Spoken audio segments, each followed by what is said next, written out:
My name is Travis Evans, and I would like for you to just think about a story that you heard, my boy. It's this train trying to go up this big mountain. The train said, "I think I can. I think I can. I think I can. I think I can." Then train said, "I know I can. I know I can. I know I can." And before you know it, the train reaches destination. Well, that train was me. When I was born to a single mother, of which I'm the youngest of 3 children. And I played sports like football, baseball. When I was little, when I was playing outside, I got headache. And then I woke up in the hospital, couldn't walk, couldn't talk, couldn't move, couldn't do nothing. I had a stroke at age 11.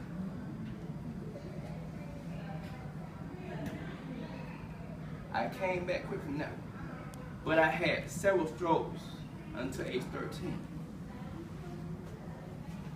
And when I had my strokes, all my friends left. It was just me by myself.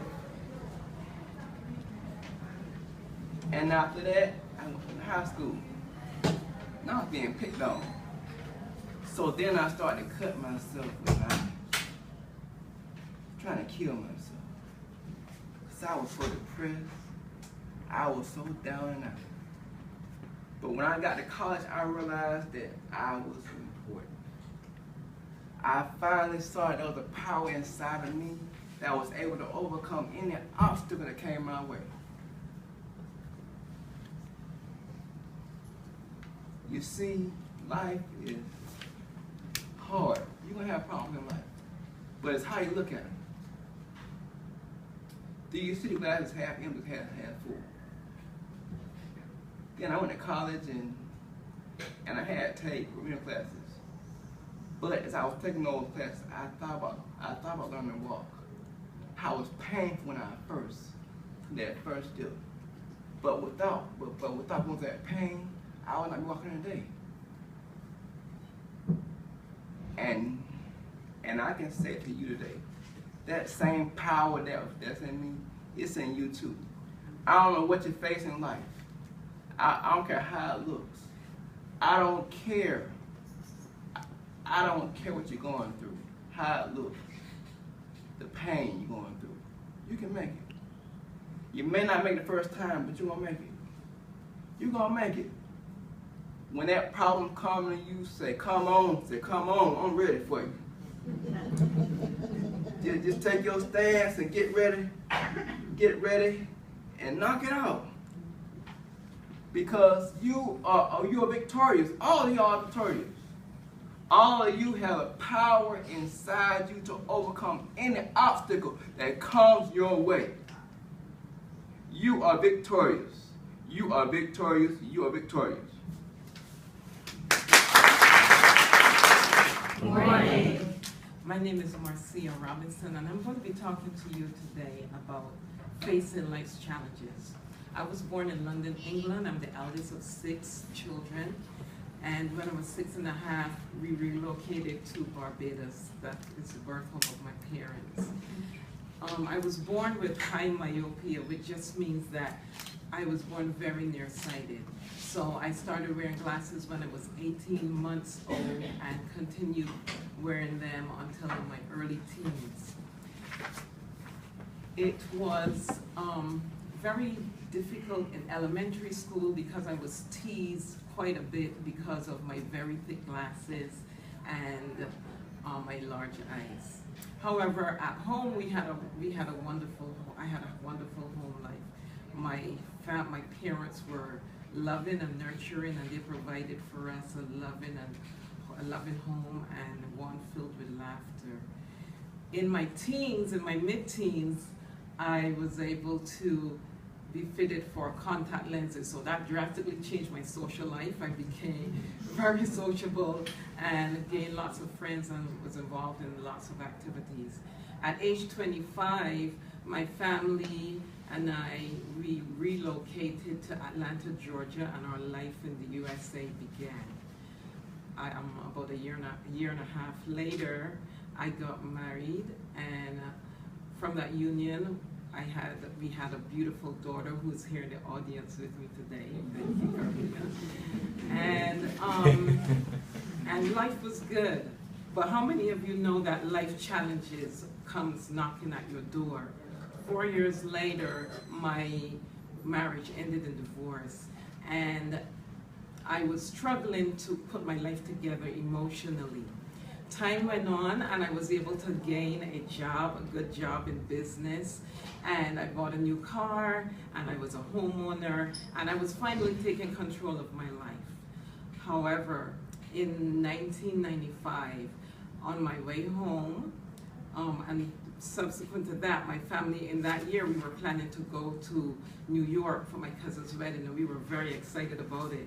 We chartered the bus, and we were really looking forward to that. But that weekend before that event, I was driving home and involved in a car accident, and the airbag erupted and traumatized my face. My face then had severe bruising, and it permanently, the trauma of the airbag permanently injured my left eye. How many know that life challenges comes to knock at your door, and that's what happened where I was concerned.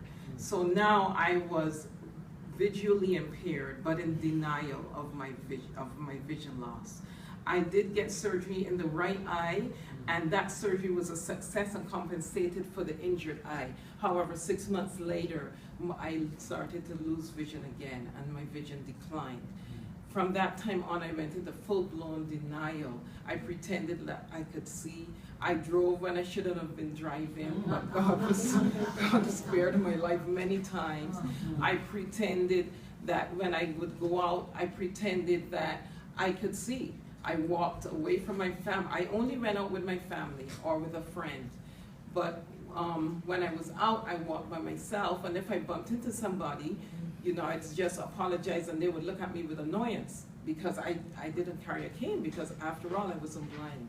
This continued until 2003, when I lost my job, and at that point, I was declared legally blind. For about 4 or 5 more years, I went through depression, I suffered, I went through denial, but inside I was suffering loss and fear and loss of my life, wondering where I was going. In 2007, my doctor recommended that I go to the Center for the Visually Impaired. I started there in 2008, and they provided me with the independent skills to start life again as a blind or visually impaired person.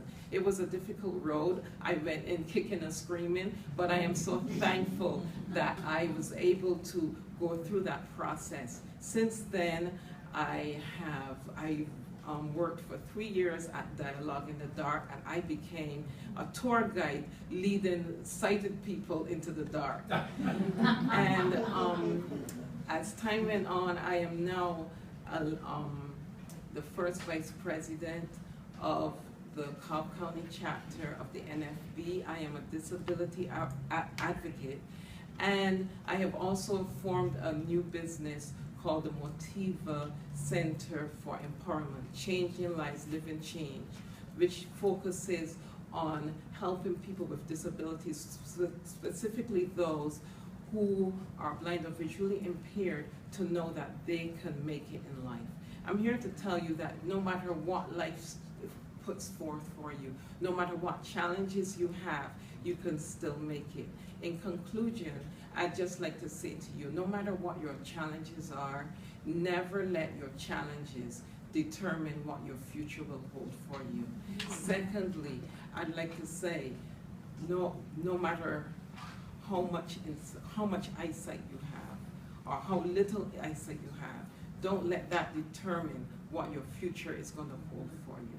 And finally, if you don't remember anything else I say, remember this: it is better to have vision and no eyesight than to have eyesight and no vision.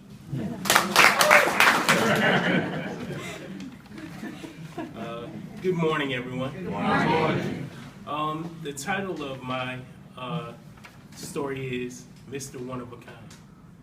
And the reason I say that is I feel that we're all special. We're all special. And to start off with my story, I was adopted.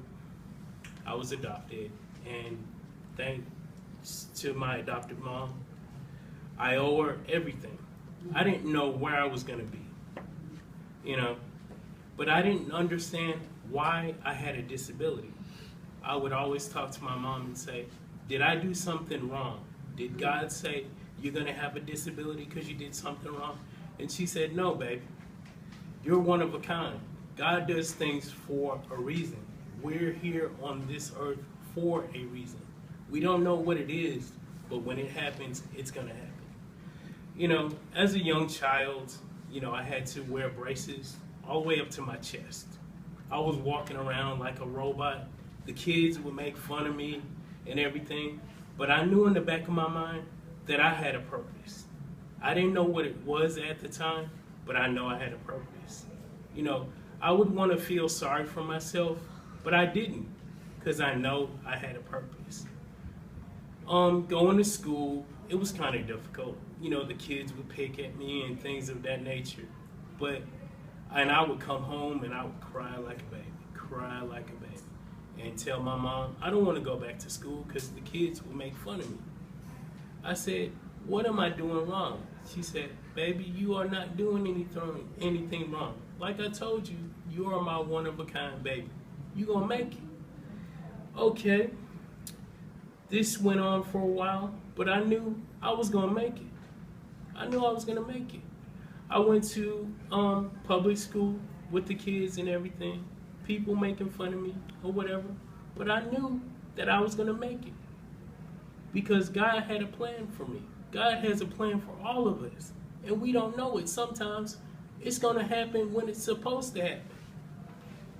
I went to high school, did what I was supposed to do, but I had to wind up going in the hospital to have surgery done. And during that time, my adopted mom, she started getting sick. My mom was my heart. That was my everything. She was there for me when nobody else was. She always told me, you're gonna make it. Even if I'm not here, I'm gonna be watching. You are gonna make it. After I got out of the hospital, did rehabilitation, everything, I decided to go back to school. And the principal told me, he said, well, James, I think it's best that you go get a GED. And I said, what is that? He said, it's like a high school diploma, but it's not. I said, well, I'm gonna give it a try. I went to go take the test and I passed it the first go around. And I said, what am I gonna do with a GED? I went in and I talked to my mom about it. She said, baby, like I said, you're one of a kind. You're gonna make it. So I went, I started college. I had to take remedial courses, and it was hard. People wanted me to fail, but I knew in the back of my mind that I was gonna make it. When I did graduate from Abraham Baldwin College, it took me a while to decide what I wanted to do as far as a degree. So, changed my major about 6 or 7 times. I was still up in the air trying to figure out what I wanted to do. So I got a degree in sociology. I consider myself a people person. I'll give you the shirt off my back if need be. When I graduated with a 3.79 from Abraham Baldwin. With that I say, and my mom wasn't there to watch me walk across the stage because she was on her deathbed. Like I said, she was my heart. She was my everything. She always told me, she said, baby, if I'm not there, I know you're gonna make it. I remember it like it was yesterday.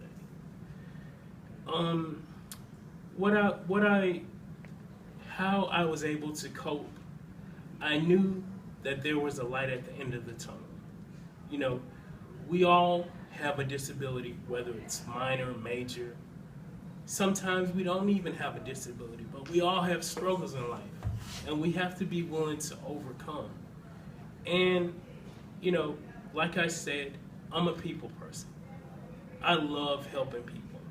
It's not all about the money that I can make, or I want to change somebody else's life because I've had life challenges and I was able to overcome. So I want to help somebody reach that next level, get where they need to go. And what I'd like to leave with you today is be determined, don't give up, and have that I can attitude, because my thing is I can show you better than I can tell. Thank you.